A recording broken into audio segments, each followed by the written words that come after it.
अस्सलाम वालेकुम दोस्तों, मैं हूं असलम आलम और आप देख रहे हैं गल्फ़ एक्सपर्ट।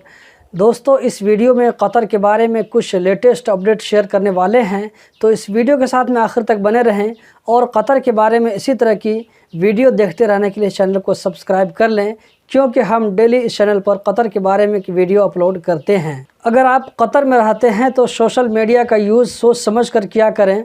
कतर ही नहीं बल्कि गल्फ़ की किसी भी कंट्री में रहते हैं तो कुछ भी पोस्ट करने से पहले एक बार ज़रूर सोच लें कि इसका फ़ायदा या नुकसान क्या हो सकता है। कल कतर में 7 लोगों को झूठी खबर फेक न्यूज़ शेयर करने की वजह से इन लोगों के ख़िलाफ़ में कानूनी कार्रवाई की गई है।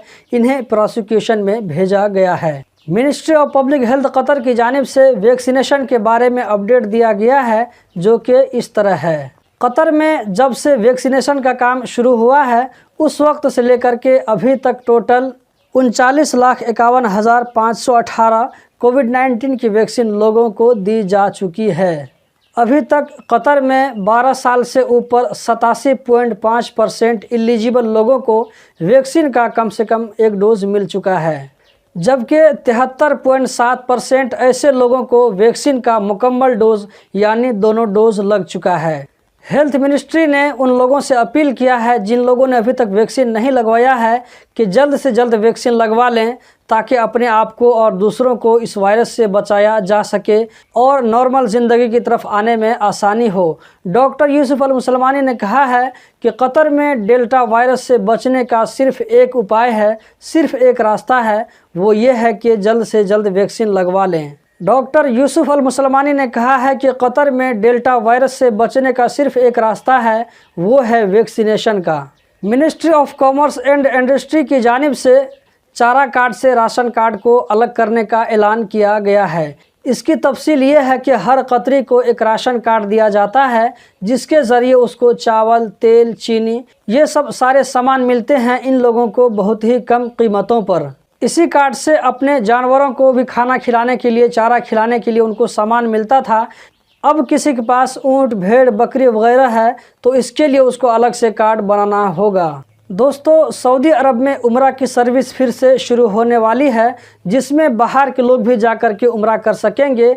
सऊदी न्यूज़ के मुताबिक हर महीना 2 मिलियन यानी 20 लाख लोग उम्रा कर सकेंगे। इधर कतर में उम्रा एजेंसीज़ में इस ऐलान से खुशी की लहर दौड़ गई है और कतर में रहने वाले भाइयों के लिए भी इस सिमत से अच्छी खबर है कि अब वो लोग उम्रा पर जा सकेंगे। उम्रा एजेंसीज़ ने कहा है कि हम औकाफ की तरफ से ऐलान का इंतज़ार कर रहे हैं, उसके बाद हम तैयारी शुरू करेंगे। कतर में 8 अगस्त को 88 लोगों के ख़िलाफ़ कानूनी कार्रवाई की गई। इन लोगों ने कतर में कोविड-19 के रूल की खिलाफ वर्जी की थी, जिसमें से 71 लोगों ने मास्क नहीं पहना था, जबकि 11 लोगों ने सामाजिक दूरी का ख्याल नहीं रखा।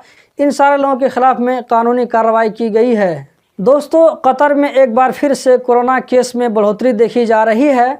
8 अगस्त को पिछले 24 घंटों में 217 कोरोना के नए केस रिकॉर्ड हुए, 148 लोकल लोगों में, जबकि 69 बाहर से ट्रैवल करके कतर आने वालों में। इसी तरह पिछले 24 घंटों में कतर में 135 लोग इस वायरस से रिकवर होकर अपने घरों को गए। कतर में अभी एक्टिव केस की तादाद 2250 है। तो दोस्तों, यही थी आज की वीडियो। कतर के बारे में इसी तरह की इन्फॉर्मेटिव वीडियो देखते रहने के लिए चैनल को सब्सक्राइब करें, वीडियो को लाइक करें। वीडियो देखने का बहुत बहुत शुक्रिया।